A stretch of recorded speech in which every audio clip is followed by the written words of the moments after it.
Hello, my name is Julia Ogunmuyiwa. I am a general adult psychiatrist and I am in the final year of my training before becoming a consultant.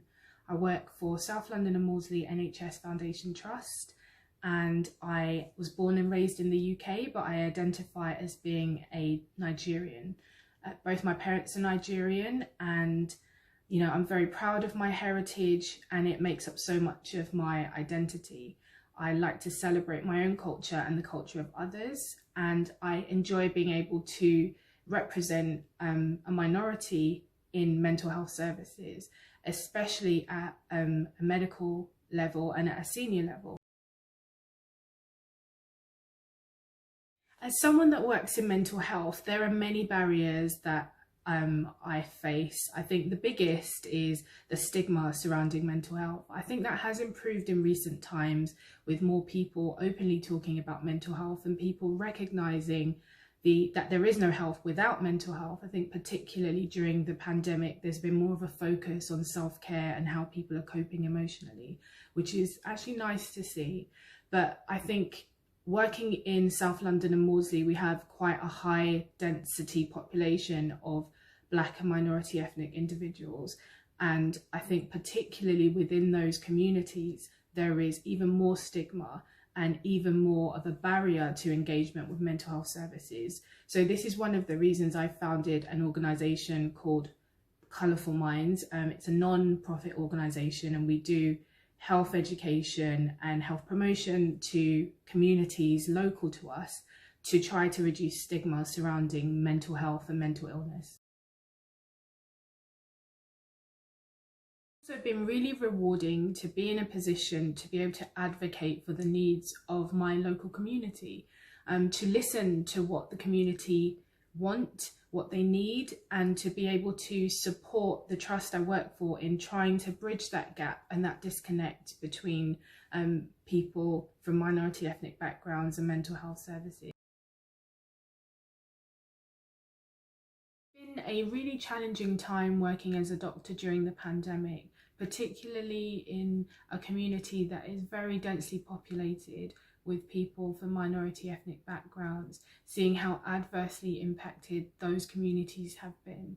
In terms of things I've done to protect my own mental well-being and build resilience, I make sure that I take time for myself. I've reconnected with friends and family. I ensure that I'm not doing things that are anxiety provoking. For example, watching the news continuously, which I did at the start of the pandemic, but I now identified wasn't very helpful. Just taking a time to tune out and restore before returning to work, and taking that time to spend with loved ones has been really helpful for me to maintain self-care.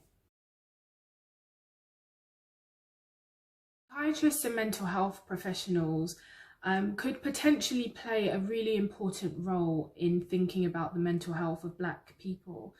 Within my trust, we serve a large population of Black people, and in mental health services in general, we know that Black people are overrepresented in these services. They're overrepresented in the criminal justice system. They're overrepresented in deprived areas. And these are all risk factors for mental health problems. I think it's really important that we think about how we can best support these people so that they have better outcomes and they're able to trust mental health services.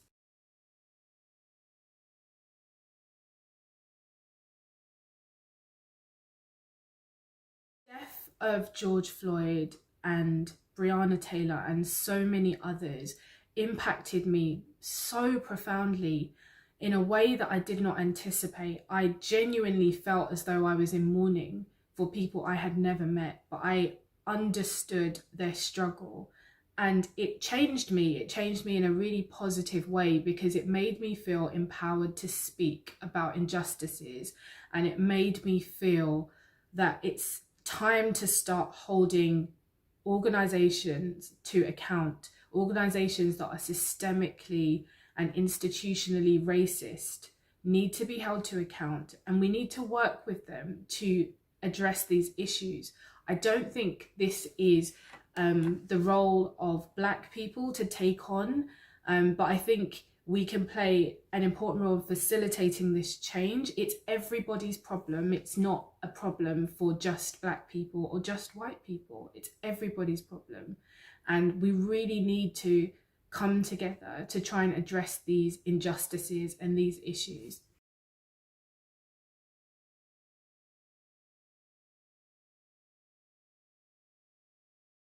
What can be done? I think representation is so important. I've already spoken about the impact that I see on a one-to-one level when I meet with patients that see themselves represented in me, see someone that is the same color skin as them, you know, maybe came from the same social class as them and can understand their struggles.